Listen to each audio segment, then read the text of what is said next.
नमस्कार दोस्तों, GK stocks में स्वागत है। आज हम लेकर आए हैं जीके जीएस के क्वेश्चंस। ये क्वेश्चंस परीक्षा में बार बार पूछे जा चुके हैं। इसमें से बहुत सारे क्वेश्चंस हैं जो या 2 या 3 बार रिपीट हो चुके हैं। तो ये सारे क्वेश्चंस बहुत ही इंपॉर्टेंट हैं और यदि आप एसएससी जीडी की या यूपी पुलिस कांस्टेबल की तैयारी कर रहे हैं तो यह वीडियो आपके लिए बहुत ही इंपॉर्टेंट होने वाली है, क्योंकि सेम इसी टाइप क्वेश्चंस एग्जाम्स में आएंगे।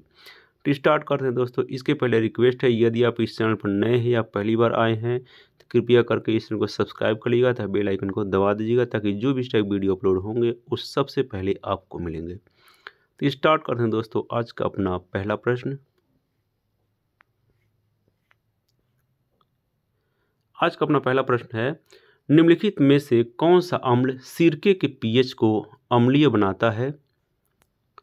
इसका आंसर है एसिटिक अम्ल। एसिटिक अम्ल सिरका के पीएच को अम्लीय बनाता है। अगला प्रश्न है, निम्नलिखित में से कौन सा अम्ल सरसों के तेल में पाया जाता है? इसका आंसर है इरुसिक अम्ल। इरुसिक अम्ल सरसों के तेल में पाया जाता है। अगला प्रश्न है, निम्नलिखित में से कौन सी धातु अमलगम में सदैव एक घटक के रूप में विद्यमान होती है? इसका आंसर है पारद। पारद एक ऐसा धातु है जो अमलगम में सदैव एक घटक के रूप में विद्यमान रहती है। अगला प्रश्न है, अंडमान द्वीप समूह और निकोबार द्वीप समूह को एक दूसरे से अलग करने वाले जल निकाय को क्या कहते हैं?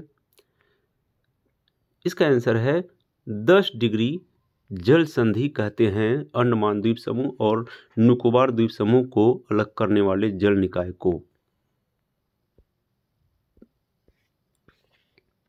अगला प्रश्न है, गेहूं की खेती किस प्रकार के मृदा में सर्वोत्तम ढंग से होती है? इसका आंसर है सुअपवाहित दोमट मृदा। सुअपवाहित दोमट मृदा में गेहूं की खेती सर्वोत्तम ढंग से होती है। अगला प्रश्न है, निम्नलिखित में से कौन सी जल संधि श्रीलंका को भारत से अलग करती है? इसका आंसर है पाक जल संधि श्रीलंका को भारत से अलग करती है। अगला प्रश्न है, ब्लैक बक राष्ट्रीय पार्क कहाँ पर स्थित है? इसका आंसर है ब्लैक बक राष्ट्रीय पार्क गुजरात में स्थित है। अगला प्रश्न है, निम्नलिखित में से किस नदी का प्राचीन नाम विपाशा है? इसका आंसर है ब्यास नदी का प्राचीन नाम विपाशा है। अगला प्रश्न है, कौन सा पादप उत्तक मृदा से जल और खनिज पोषकों को तनों और पत्तियों तक पहुंचाने के लिए उत्तरदायी है? इसका आंसर है जाइलम। जाइलम मृदा से जल और खनिज पोषकों को तनों और पत्तियों तक पहुंचाने के लिए उत्तरदायी है। अगला प्रश्न है, फर्न किस पादप वर्ग का एक उदाहरण है? इसका आंसर है फर्न एक टेरिडोफाइटा वर्ग का एक उदाहरण है। तो दोस्तों, वीडियो अच्छी लग रही है तो आप इस चैनल को सब्सक्राइब कर लीजिएगा तथा बेल आइकन को दबा दीजिएगा, ताकि जो वीडियो अपलोड होंगे उस सबसे पहले आपको मिलेंगे। अगला प्रश्न है, कौन सा अम्ल अमाशय में प्रवेश करने वाले जीवाणुओं को नष्ट कर देता है? यह भी बहुत ही इंपॉर्टेंट क्वेश्चन है। इसका आंसर है हाइड्रोक्लोरिक अम्ल। हाइड्रोक्लोरिक अम्ल अमाशय में प्रवेश करने वाले जीवाणुओं को नष्ट कर देता है। अगला प्रश्न है, वे जीव जो पादपों द्वारा संश्लेषित भोजन ग्रहण करते हैं वे क्या कहलाते हैं? इसका आंसर है वे जीव विषमपोषी कहलाते हैं जो पादपों द्वारा संश्लेषित भोजन ग्रहण करते हैं। अगला प्रश्न है, भारतीय अर्थव्यवस्था के FRBM अधिनियम 2003 में एफ का क्या अर्थ है? इसका आंसर है भारतीय अर्थव्यवस्था के FRBM अधिनियम 2003 में एफ का अर्थ है फिस्कल।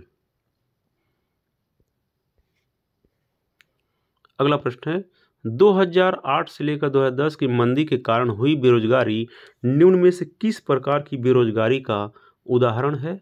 इसका आंसर है चक्रीय बेरोजगारी का यह उदाहरण है। अगला प्रश्न है, सरकार का हस्तक्षेप चाहे वह मांग का विस्तार करने के लिए हो अथवा इसे कम करने के लिए हो, क्या कहलाता है? इसका आंसर है स्थिरीकरण कार्य, स्टेबलाइजेशन फंक्शन कहलाता है। अगला प्रश्न है, ऐसे अपराध जिनके लिए पुलिस न्यायालय के आदेश के बिना किसी व्यक्ति को गिरफ्तार कर सकती है, उस क्या कहते हैं? इसका आंसर उसे संज्ञेय अपराध, कॉग्नाइजेबल ऑफेंस कहते हैं, जिनके लिए पुलिस न्यायालय के आदेश के बिना किसी व्यक्ति को गिरफ्तार कर सकती है। अगला प्रश्न है, भारतीय संविधान की प्रस्तावना में गरिमा को सुनिश्चित करता है कौन?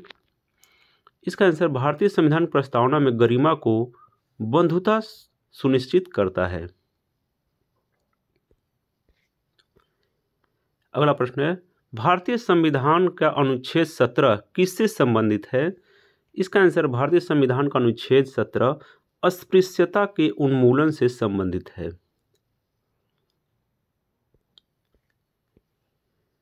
अगला प्रश्न है, भारतीय संविधान का निम्नलिखित में से कौन से अनुच्छेद नागरिकों के लिए समान नागरिक संहिता से संबंधित है?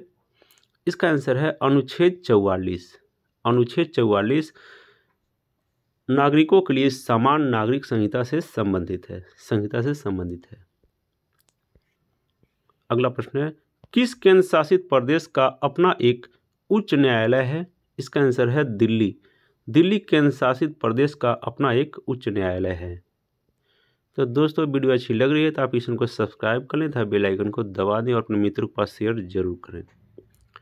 अगला प्रश्न है, एक आवेशित वस्तु द्वारा किसी दूसरी आवेशित अथवा अनावेशित वस्तु पर लगाया गया बल क्या कहलाता है?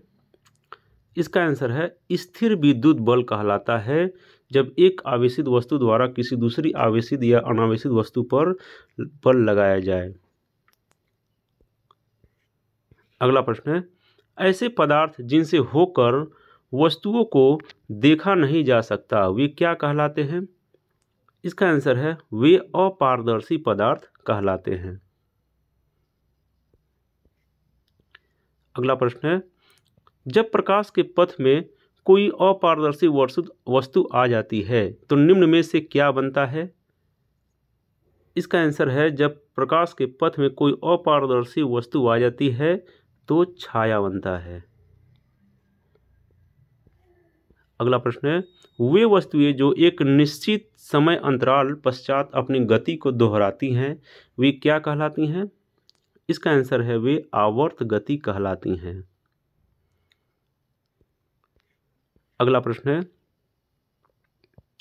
घर्षण कम करने वाले पदार्थ को क्या कहते हैं? इसका आंसर घर्षण कम करने वाले पदार्थों को स्नेहक कहा जाता है।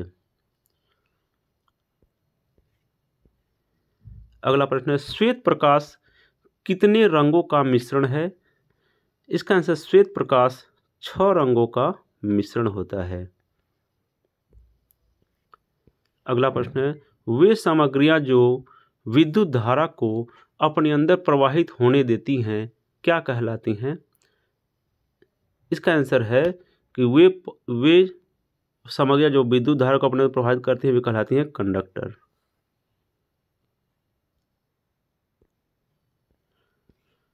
अगला प्रश्न है, जब कोई वस्तु मुक्त रूप से गिरती है तो इसका आंसर है इसकी स्थितिज ऊर्जा गतिज ऊर्जा में बदल जाती है जब कोई वस्तु मुक्त रूप से गिरती है तो। अगला प्रश्न है, फलों को कृत्रिम रूप से पकाने के लिए निम्नलिखित में से किस गैस का प्रयोग किया जाता है? इसका आंसर है फलों को कृत्रिम रूप से पकाने के लिए एसीटिलीन गैस का प्रयोग किया जाता है। अगला प्रश्न है, भोजन पकाने के लिए निम्नलिखित में से किस प्रक्रिया में भोजन में मौजूद चीनी ऑक्सीकृत होकर भूरे रंग में बदल जाती है? इसका आंसर है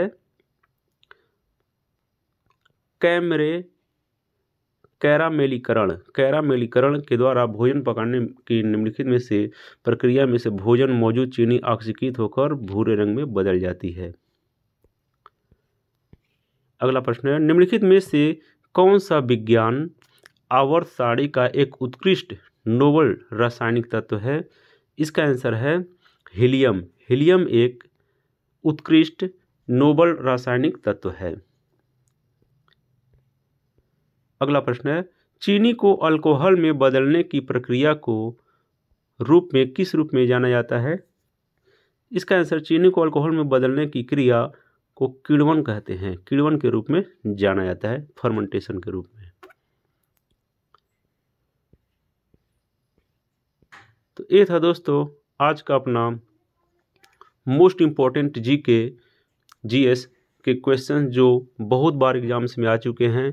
कई बार 2-3 क्वेश्चंस कई बार रिपीट हो चुके हैं। तो ऐसे ही क्वेश्चंस जीके और उनके प्रैक्टिस सेट्स पाते रहने के लिए आप इस इनको सब्सक्राइब कर लें तथा बेल आइकन को दबा दें। तो thanks for watching friends, like and share, subscribe my channel GK stocks. जय हिंद।